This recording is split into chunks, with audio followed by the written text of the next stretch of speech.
Hello, everyone, and welcome to today's episode of I Never Knew But My Dog Did podcast.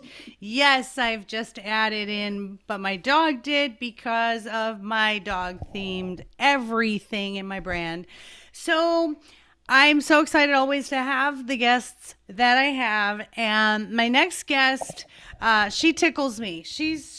I can already tell she's just this go-getter who goes after what she wants, and she's very aligned with making sure that things happen the way she wants it to happen. And her story is really incredible. Her story of trauma that we're going to get into, but she wanted to talk earlier before we got on our podcast earlier in the week, and we got on a phone call and we just had a blast. We just had a party like we knew each other forever. It was so much fun. So I knew today would be fabulous. So today, guys, I'm going to be talking to Britt Ivy. She is an author, speaker, and women's coach. And some of the things she values most are kindness, honesty, and compassion. She works with women. It's inspired by her own experiences. As a teenager and into young adulthood, she was stuck in a vicious cycle of trying to numb and avoid her pain with unhealthy relationships, addictions, food, and destructive patterns, as many of us have, I know. Those teenage years can be really, really tough. After a long journey of discovery and hope, she was able to heal the shame with doses of empathy and compassion, and by utilizing a 3-step formula, heal for real. And she shares her story with other women to help them thrive in their lives, heal from past pain, and realize their dreams. So I'm super excited. So hello, Miss Britt. Well, good day, Maureen. I'm so excited to talk with you too. I just love that we talked before, got on the phone, said hello, and it did feel like you were my long lost sister. So I've been looking forward to today and seeing how I can benefit your audience. Absolutely. And those of you on YouTube, when you see the video, you should see how glowy she is. She's just stunningly beautiful and she glows. You can tell she glows from the inside out. So I am so excited to dive right into your story. I know you're an author and speaker. So let's talk about what is your story and when did it begin? Tell us how this all started for you. Well, I'd be honored to do so. Do you mind if we start with a prayer? Sure. Okay, let me say a prayer over you. Heavenly Father, I thank you so much for the opportunity to talk with my sister Maureen today. And she talks about beauty. And from the little bit I know of her, you have made her absolutely gorgeous on the inside as well as the outside, which is a blessing, Lord. And she uses the talents that you have given her to reach out to those that are hurting. And I have binge watched some of her podcasts, Lord, and I just know that she's got a heart to serve and she's got a heart to help others tell their stories to be able to come to healing. And we know that we have a hope and a future in you. And today I believe that we won't just have information, but a transformation by the Holy Spirit. And my sincere desire is that the information that I carry will produce transformation and activation for Maureen's audience. She has such a big heart to serve. So I ask that you continue to bless her with favor, health, and all the good things of the Spirit. In Jesus' name, amen. Thank you. Beautiful. What a beautiful prayer. Well, that being said, um, God's all of it for me. He's the Prince of Peace and the great healer, and is the guide of my life. So thanks to him, I'm still alive. I noticed that you have interviewed uh, 14-time suicide survivor and all sorts of people that have gone through tragedy and trauma. And I just feel honored that you invited me here today to share a bit of my story in hopes that it can help somebody else heal. You're meant to come across my path, sister, and I know just that's why you're here. Like attracts like, and you were brought here because of your beautiful soul. So I'm the one that's honored that you're here. So let's go with our listeners and let them know where it all started for you. Awesome. Well, it all started for me. You ask, I never knew. So, a big subject that I handle in my coaching and a special niche that I have is helping women recover from ending a pregnancy. Because the world tells you there's no problem, it's not a big deal. You just go, you have a procedure, and there are no after effects. And I never knew that there were after effects until I made that decision in college. And I can kind of take you along a bit of a story to tell you how I found out about it Yeah, and what it's called. And maybe that would make it a little more fun and interesting than just reciting facts. sure. Um, so I do have a confession to make. I have no idea when I started. I had no idea how to convey this information to people. So what I did was decided just to tell them my true story. Yeah. That's the best way. That's why I love this format. Is just it's your truth. You just tell your story and that's the best information we could give. Okay, well, picture this. Come along with me like a movie scene. I'm in Seattle International Airport and I hear over the loudspeaker, Passenger Ivy, Passenger Britt Ivy, last call, gate 24. I bolt out of the Starbucks line and start running towards gate 24. Just barely make it. Got on the plane by flashing my ticket. I see the stewardess uniform there. And I look at the plane and I'm like, oh my gosh, there's not a single seat. There's a sea of men in business suits, row after row of men in business suits. And I'm like, oh my gosh. But I spot one seat up on the left. So I head that way and I turned towards a lady sitting in the window seat and said, may I sit here? And she looked at me kind of funny. She looked like an older Florence Henderson, the mom from the Brady Bunch. Yes. So she says, sure. And by the way, what do you do when you don't want someone to sit next to you on an airplane? You pile your stuff there, right? We're Right. done. So she starts moving her book and her purse and her belongings and finally looks at me kind of exasperated and just says, I'm just trying to get home to my husband in Oregon. And now there's some delay for some passenger Ivy. I'm like, flop into the seat. And then she politely turns to me and says, hi, I'm Ginny. And she looked at me though, like, who the heck are you? And why'd you have to sit here? So I'm thinking, I'm passenger Ivy, but I don't want her to know that. So I turned to her and just said, are you on vacation? Just kind of break the ice. And she says, no, I've been visiting my granddaughter in college. As soon as she said the word college, Maureen, it was like I was triggered. Something set off in me because usually on a plane, I don't want to talk to anybody, just do my own thing. I even have earplugs. And instead, after hearing her say college, I start telling her my entire college life story and just start pouring my guts out to her. And they were happy years and fun years at first. I shared with her how I fell in love at 19 on campus, and we basically fell in love, and it was love at first date. And people called us Ken and Barbie. We were inseparable. We just went to Santa Barbara beaches in the morning to surf before college classes. Well, Tom surfed. I worked on my tan and did my English homework, but we had a blast. It was a dream, and I was in heaven. And one value that Tom and I had was we wanted to start each day happy. Positivity was a big deal. So when Tom would bring me coffee in the morning, we would jump up and we had this ritual and go, I feel good, like James Brown, right? So we Right. start the day like that. And one morning, I'm late for psychology class and I'm running through the kitchen and I see the calendar on our fridge and I realized I hadn't had my period since March and it was June. Oh boy. So 2 hours later, I'm sitting on the bathroom sink waiting for the second plastic pregnancy test that I took to show me line or no line. and I'm panicking. This is impossible. I'm on birth control, and I'm thinking, oh my gosh, I gotta tell my parents. I can't imagine telling my parents. And the pit in my stomach turned to nausea. I was always the responsible one. And I didn't know who to trust with my secret.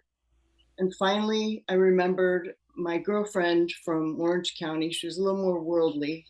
And I called Kim, and frantically, I'm Kim, this is what's going on. And she just says, Britt, it's no big deal.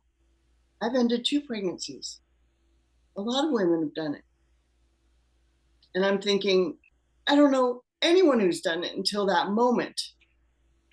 And when I went home, Tom said, look, I'll do anything to support you that you want, whatever you choose. And I'm thinking, I want you to choose.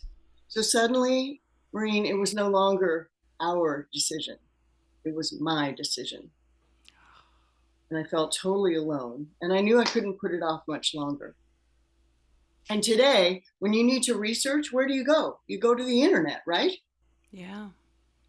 Well, guess what? There was no internet back then. And I was totally too ashamed to tell anybody. So panic set in. And 2 weeks later, Kim drove me to the clinic in her white Celica. And after the procedure, she had told me it's no big deal. I'm thinking, well, if it's no big deal, why am I escorted out the back door to her running car? And then she stopped and got an ice cold pack, a 6-pack of beer on the way home, and just left me on my couch. And there I am, numb. Now, life spiraled down fast after that. And I have to just ask you, I don't know, I've listened to various of your podcasts, and I don't want to go on with a monologue here. I'm about halfway through this story to let you know how I learned about this and why I'm passionate about it. Shall I keep going? Oh, absolutely. Yeah. No, no, I don't want to interrupt in the middle of your story. Absolutely. Oh, I'll jump in. You've heard my podcast. I would definitely jump in, but I I love it. I love it when you're in your story and I'm in. I'm totally engaged. I want to know how this ends. Life spiraled down fast after that. And one day I even called a doctor. I called their office and I pretended I was doing research for a school paper. And I asked them, how many Vicodin would it take to kill a 110-pound person? And then I began starving and stuffing myself daily. And before long, I was totally imprisoned by an eating disorder, which for me was the ultimate life of shame. And I started sabotaging opportunities that I worked really hard to get. And like the time I got an audition for a TV show, and all I had to do was run down to Malibu Beach in a red bathing suit. So all I had to do. Sound familiar? Yes. Baywatch. Yes. And the next morning, I didn't even show up for the audition. I was too hungover. So it's in this cycle of self sabotage. And now keep in mind, I'm telling all this to the lady on the plane, and I look up and connect eyes with her, and the tears I've been holding back for 15 years bust out like Niagara Falls. And there I am, mascara streaking down my face, falling in front of a complete stranger.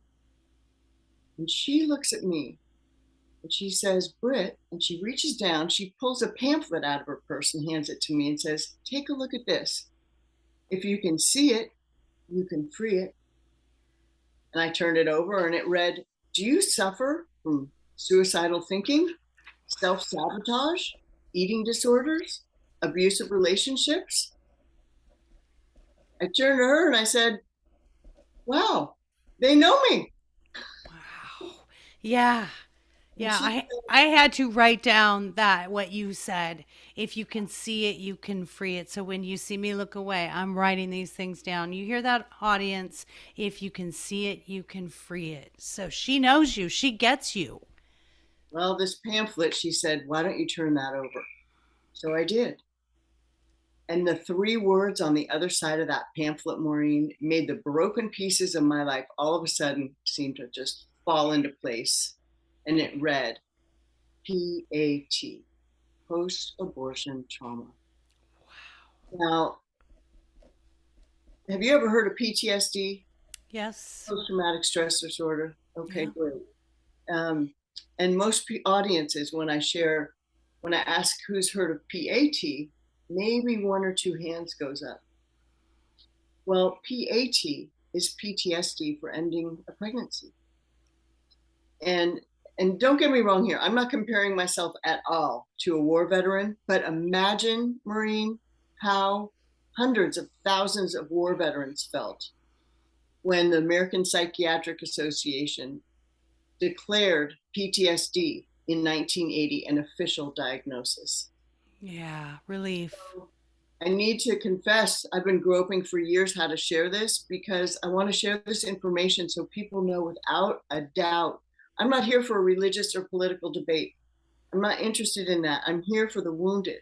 I'm here for the women like me who never put it together that, the suicidal thinking and the abusive relationships and eating disorders, all the things that happened. I'm here for them. The deed is already done, and the wounded need intensive care. They don't need my judgment. And I don't know about you, but I've never walked a mile in anyone's shoes. So Right. I try to judge anyone for anything. Right. Right. So when I made that connection, it changed my life. And people always ask me, why do you want to spill your guts about this? Really? Well, it's not about me. I'm here for the women like me who never made the connection of all these symptoms had anything to do with ending a pregnancy. Because the world tells you there are no coincidences, or not coincidences, there are no after effects, right? Yeah. Right. So for me, it was 15 years of hell until I met Jeannie on that plane. And the psychological and physical repercussions of ending a pregnancy, they're not immediately noticeable all the time. Sometimes it's years, or in my case, decades, before you come to recognize the symptoms because they're phantom symptoms and you think there's something else and something else is wrong. You just don't think it has anything to do with that. So the pamphlet described a 14-week class, and I took that class. It was called Forgiven and Set Free. And through those 14 weeks, I forgave myself and others. And I realized Ginny was right. If you can see it, you can free it. I stopped addictions. I stopped self sabotaging. In fact, I got a job at CBS television and I began healthy relationships, most of which last till this day. And that is a triumph. Now, I began to contribute in life then. I wrote a book, I began a speaking career, and I started volunteering and then served on the board of directors for a pregnancy care center. And most of all, I learned what you know, which is that we are beloved and we have a hope and a future no matter what we've been through. Yes. Because in those 14 weeks, I felt heard and seen and understood. And, science shows that processing feelings and forgiveness with peers in a non judgmental atmosphere is effective for community healing trauma. I know some of your other guests have lost children and gone through all sorts of things. And in grief groups is where a lot of healing begins. But let me ask you something, Maureen. How do you think most women deal with ending a pregnancy? What do you think they do? They move on as if it didn't happen. You're a smart woman. I'll tell you how they deal with it. They pretend it never happened. Yeah. And you and I hadn't had this conversation before, so you somehow knew that. And I discovered that this way that most women deal with this left a trail of hopes and broken dreams that are just heartbreaking. So that's why I risk spilling my guts, because there are 63 million women out there that have ended a pregnancy in the last 40 years. And they may need the same relief that I felt when I made the connection. So that's why I spill my guts. And I created a 3-step framework for how to heal for real from PAT. So that's what I guide my clients through. And to wrap up here, Ginny became my best friend and mentor. And Oh, she's been my best friend for the last 20 years. And I don't believe in coincidence. It's when nope. God chooses to remain anonymous, right? That's absolutely right. It's all lined up for you. It is definitely I believe our paths are planned. We have free will, but I still believe that we will attract what is meant for us. Nothing meant for you will ever miss you. She was meant to be in your life. And I think this is so interesting. Having been in the medical field for so long, now my psychology background, have never heard of PAT. So this is really great. All my guests always bring something new, and this is what I love, is these nuggets of wisdom and information. So I'm certain, being my age at 52 and all this background in medical, how I never knew this is incredible. So like when they diagnose PTSD, is there a checklist that they come across for the PAT? Is Great there? question. Okay. Great question. So the PAT checklist, just like the coincidence, right, that Ginny sat next to me on the plane that day, Yeah. or the coincidence that she happened to be the president of a board of directors at a pregnancy and adoption center. I mean, no coincidences. And the coincidence that the pamphlet she had in her purse, because she was the president on the BOD, uh, that is the list. So when this said, do you suffer from starving and stuffing yourself? Do you suffer from picking abusive relationships? Do you suffer? That's the checklist. Those are the phantom symptoms.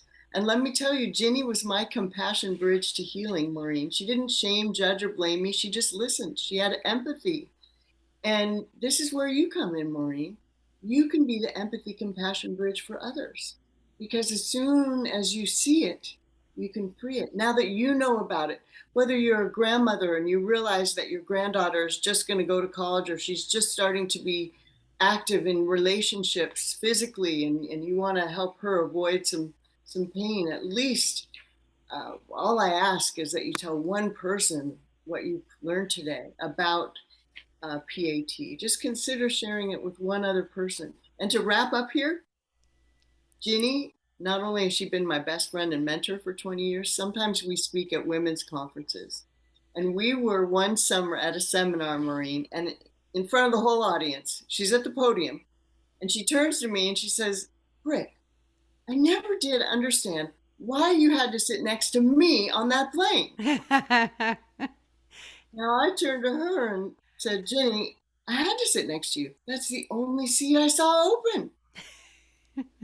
She turns to me and she says, Britt, that plane was almost empty. Oh, I love that. Full body chills. That is, yes, you saw only what you were supposed to see To this on day, that we believe plane. God filled that plane with angels. So I'd have to sit next to Jenny and I'd have Oh, to change my life and I'd have to see it and free it. And yes. hopefully help you or your audience change yours too.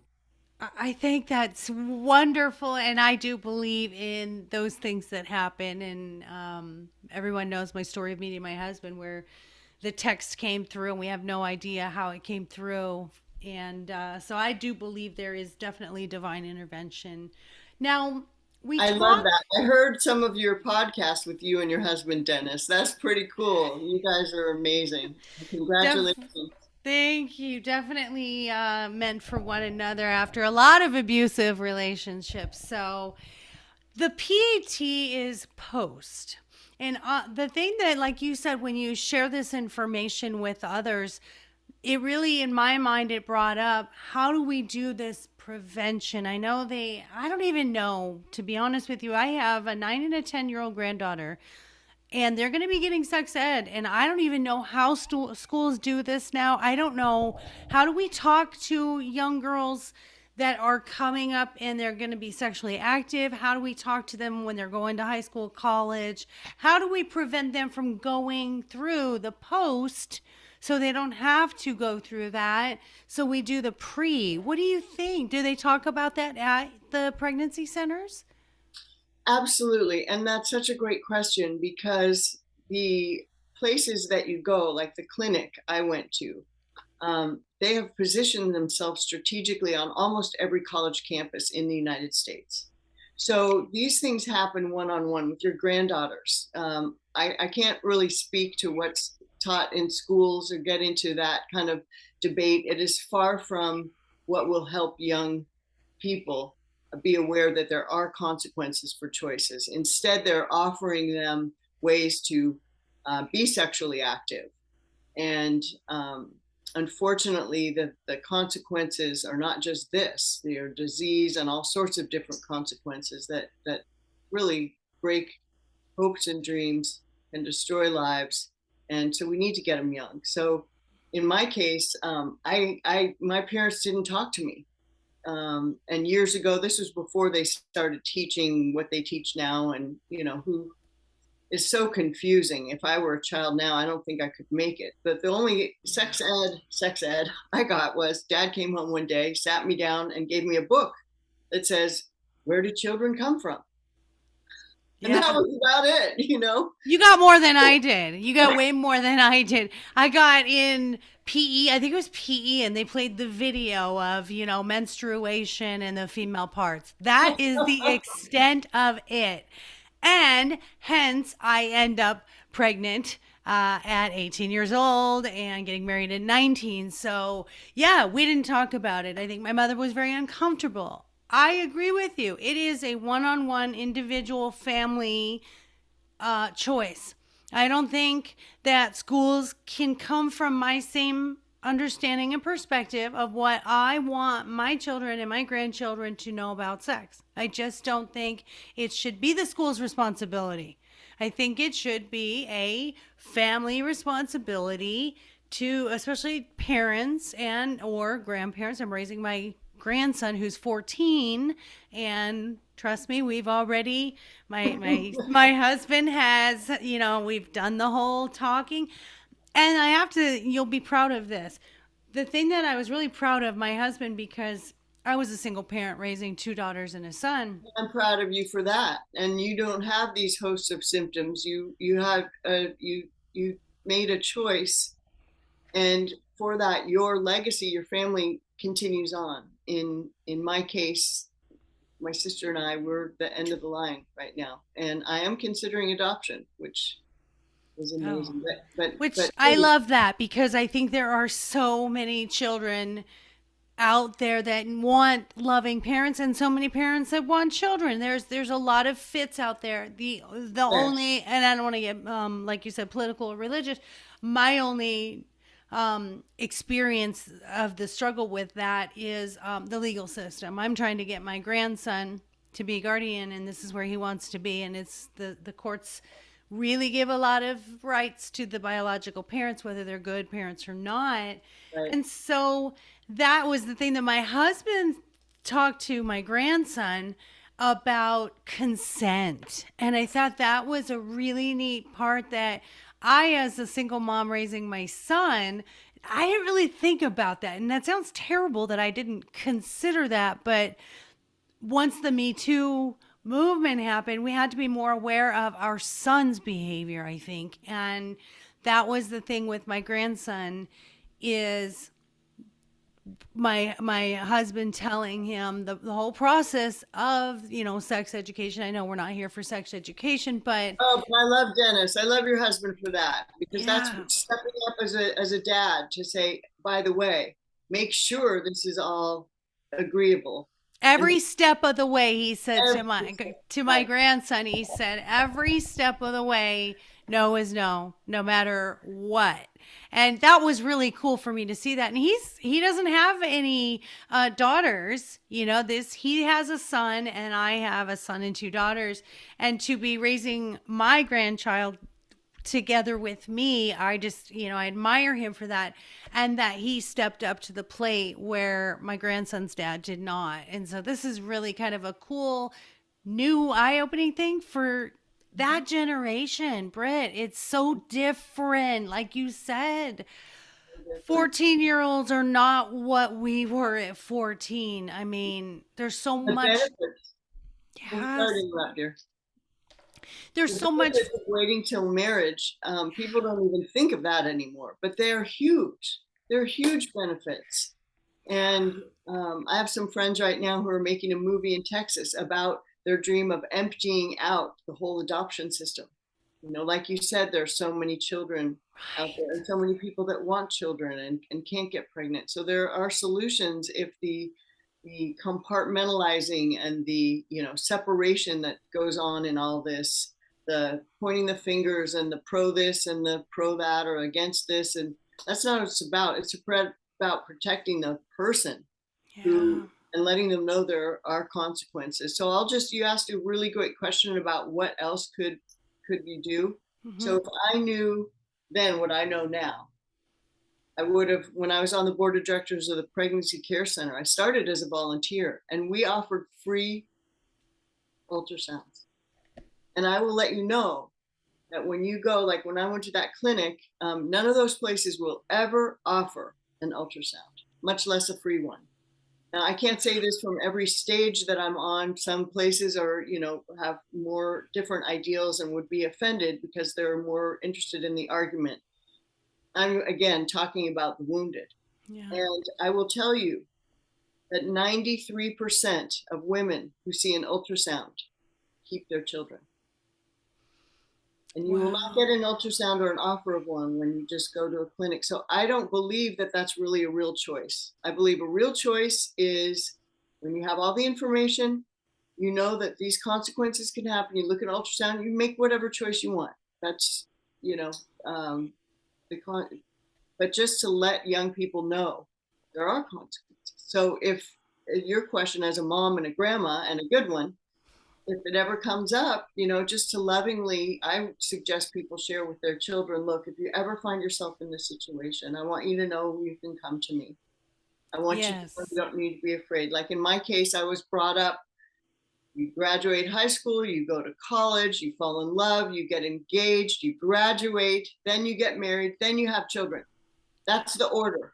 I did it all out of order and I was terrified to say anything. And so I got trapped in it, made a decision, and I have to live with the consequences of that decision. And I like to think that now God can use me to help others have the information. So offer to your kids and grandkids, come to me if you ever find yourself in this situation. I'm a safe place. And if you don't feel you can come to me, get an ultrasound. And That's then that's funny because that is the one thing that I always say to my grandkids is I'm the safe space. There's nothing that you cannot come to me for and to tell me. And so just opening the lines of communication, which, in my generation, it just was, we didn't do that. We didn't talk about mental health. We didn't talk about feelings. We didn't talk about all these taboo subjects. And now we are. And I think that's what's really neat about the change in the world that I'm seeing is that we're starting to finally reach out to our fellow humans and love one another and have compassion and say, you know what, I've been there too, and I'm here for you. What can I do to help you? That I think is the beauty of what has changed for us. Now, your book, Beyond My Dreams, tell us how that came to be. Tell us what it's about. well, Maureen, that might be a second podcast. It's a different subject. Um, my book, Beyond My Dreams, right here, Yes. is written as a tribute to my father, Benjamin Franklin Ivy III. Oh, cool And name. Cool name. and it was published as a labor of love. A bunch of his poetry that he worked. He was a financier and helped people create wealth for generations. That's what he did. And people didn't know, on planes and whatnot. He wrote poetry on napkins and poems to me as his daughter. And so there's another story here that has to do with the sudden tragic death of my father. So that is a total different podcast. But thank you for asking. And you seem Definitely. to have a heart as big as Texas. So I think your kids and grandkids are going to be a-okay. In fact, what did I write down? I wrote something down here. I just love that you love to be real, because that's where the healing is. Yeah. Be real. And people love to just hear what's real. And that's, I think, why your podcast is so successful. I looked at your website and I was like, oh my gosh, this is like Vanna White. This lady is amazing.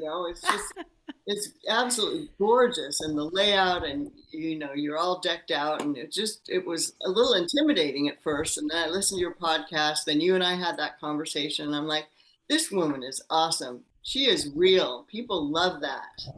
You're So so sweet, and no intimidation here. I think authenticity speaks louder than anything, and to me, it's about the why. And I've always said, just be who you are, and the how falls into place. And I really love that when you're doing what is your purpose, when you're doing the thing you're supposed to do in this life, what you came here to do, helping the people you're supposed to help. You know what, there's no, I had to release a lot of that. When you say if you can see it you can free it, it was the gotta feel to heal for me. And being codependent and being in abusive relationships, it was my lack of self-love. I didn't know how to be authentic because I didn't like who I was. yep. And I think that's carrying the shame with the PAT. It goes along with shame of being sexually abused. It goes along with physical abuse. It goes along with any part of life that has been pain. I think that's really it. Mm, absolutely, absolutely. And we all know somebody who we think should have it all together. They look like they have it all together. Their life should be working and they seem to have everything going for them, but keep shooting themselves in the foot. And I have found that a big majority of the time, when I get to know that person, they may have ended a pregnancy. I have met a woman who is 89 years old and still never told her husband.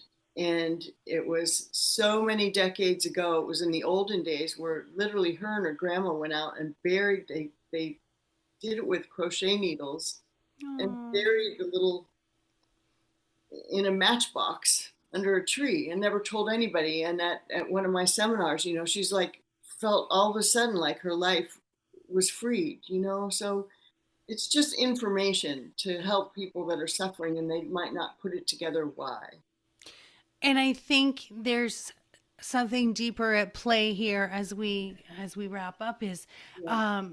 what's deeper is that you give them permission to speak of it. And I think anytime we speak of anything that has been painful, that we've been holding in, repressing, suppressing, it comes out. Like you said, it's going to be in addictions. It's going to be all kinds of addictions. It's going to be all kinds of self-abuse and self-sabotage. And you doing this for women gives them the freedom to finally speak of it. And I think once we release anything that has been painful, it's almost like, when dogs have one of those burrs in their fur, and you can't see it, but it's underneath there and it's just stuck, and they keep scratching it, and then you get it off and it's like, oh, I think it's kind of like that, those pains and things that we don't let go of, the healing that needs to be done. And it's, we always think it's going to be so hard to talk about it and shameful to talk about it, and it's actually the opposite, which is why I think this is so important to touch on all of these subjects. I don't care what subject it is. It's a human subject. That's what I call it. We're humans having human experiences. So no subject is off limits for me because we've experienced it. If it's your story, we're talking about it. And I thank you for being able to do this, to let women who've held this down, that woman, the 89-year-old who held this in, she, because of you, at 89 years old, found healing. It's never too late, right? Never too late. Never too late. And I just love that light bulb moment when I see my clients and people. I've got coaching and free resources as well, and brittivy.com for anybody out there that wants help with this. And coach, That's what we were gonna do. I was gonna get to how can we get a hold of Britt and get help for those women that want to reach out. I knew you were going to get there, but I just wanted to also, I picked this rose for you because it's the same color as your website, your beautiful website. Oh, that's so gorgeous! Oh my gosh, you grow those? Um, that one happened to grow in my yard. Yeah, I'm not a big gardener, Wow. but I do love That's flowers. I'm a flower child for sure. Yes, you're a little free bird at heart. I There you can go. I can sense it. So yeah, if anyone is needing help, wanting to reach out, they're in a situation where they need to get through this and release this and they need coaching from you, where do we find you? Well, I would just send them to brittivy.com. That's BRITTIVY.com. And when I get more sophisticated at this, I would have a graphic to give you and all that stuff to display. But you know, You're it's good. it's been a time of just really putting together my 8 module course, which has launched, and just helping women one on one, facilitating workshops over years, just being there in person, and now launching this online so women can do this at home as well with guided audio modules, as well as homework. And it's I just, love it. yeah, and the community we have when we come together, and it's just beautiful. I think we all have an experience that's meant to be a niche for someone that needs to hear it. And so, whatever your experience is, there is someone out there. And, the starfish story, Yes. it matters to that one. And that's really my purpose for all of this is if one person out there today hears about PAT and listens to Britt and says, I need to get this off my chest. I need to talk to her and figure out how I can heal. Then we've done our job today, Miss Britt. So, I always end with marching downtown with all the people behind us. What's on your banner, Britt?